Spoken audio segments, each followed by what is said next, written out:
বঙ্গে ৭ দফা নির্বাচনের তৃতীয় দফায় ভোট আগামী ৭ই মে। তৃতীয় দফায় ভোট রয়েছে মালদা উত্তর, মালদা দক্ষিণ, মুর্শিদাবাদ ও জঙ্গিপুর। আর এই তৃতীয় দফায় নির্বাচনের পূর্বে উত্তর মালদা কেন্দ্রে তৃণমূল কংগ্রেস প্রার্থী প্রসূন বন্দ্যোপাধ্যায়ের সমর্থনে জনসভা করলেন মুখ্যমন্ত্রী মমতা বন্দ্যোপাধ্যায়।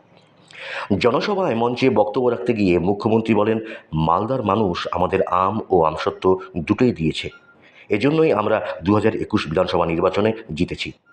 পাশাপাশি তিনি 100 দিনের কাজে কেন্দ্রীয় বঞ্চনার কথা তুলে ধরেন। তিনি আরও বলেন, বাংলায় আমরা এনআরসি চালু করতে দেব না। এদিন বক্তব্য রাখতে গিয়ে মুখ্যমন্ত্রী মালদার 2টি লোকসভা আসনে তৃণমূল প্রার্থীদের জেতাবার জন্য সিপিএমের অত্যাচারের প্রসঙ্গ তুলে মালদাবাসীকে 2টি আসন উপহার দেওয়ার জন্য অনুরোধ করেন। এই গভর্নমেন্ট যদি আবার আসে, এনআরসি করলে আপনাদের সবাইকে বিদায় করে দেবে। আপনারা আপনাদের বিদায় চান না বিজেপির বিদায় চান? মানুষ জব কার্ড হোল্ডাররা 50 দিনের কাজ পাবে, যদি কেউ করতে চান 60 দিনও পাবে। টাকার রাজ্য সরকার দেবে। আমরা বিজেপির ভরসায় থাকি না, আমরা কারো দালালির ভরসায় থাকি না। বাংলা নিজে পায়ে দাঁড়িয়ে নিজের ছেলে মেয়েদের রক্ষা করবে, আমার গরিব মজদুরদের রক্ষা করবে। 11 লক্ষ মানুষের যার নাম তোলা আছে। ডিসেম্বর মাস থেকে 2টো কিস্তিতে 1,20,000 টাকা বাংলার বাড়ি আমরাই করে দেবো। পাবলিসিটি করে কি করে? हमने सब कर दिया पर आपने कुछ नहीं किया।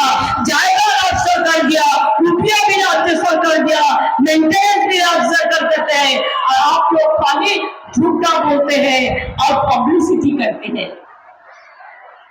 যে টাকাটা প্রচার করেন সেই টাকাটার কিছুটা যদি দিতেন, তাহলে 100 দিনের লোকেরা 3 বছর ধরে টাকা না পেয়ে মাথা পুড়ে পুড়ে মরতো না।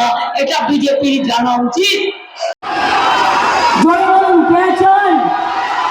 এনআরসি চান, ইউনিফর্ম সিভিল কোড চান, বিজেপির সরকার আসুক চান, বিজেপি বিদায় যাক চান। তাহলে মনে রাখবেন, খেলা হবে, খেলা হবে, খেলা হবে, খেলা হবে, খেলা হবে, খেলা হবে, খেলা হবে। তৃণমূল কংগ্রেস যেদিন থেকে তৈরি হয়েছে আজ পর্যন্ত মালদা জেলার এই যে 2টো লোকসভার আসন আছে, এই 2টো লোকসভার আসন কোনো দিনই আমরা পাইনি, কোনো দিন আমরা পাইনি আজ পর্যন্ত। এবার কি বদলানো যায় না? এবার কি পাল্টানো যায় না? এবার কি আমাদের দেবেন না? আমাদের লড়াই তো দেখেছেন কিভাবে আমরা লড়ছি, দিনকে রাত, রাতকে দিন করে দিয়ে।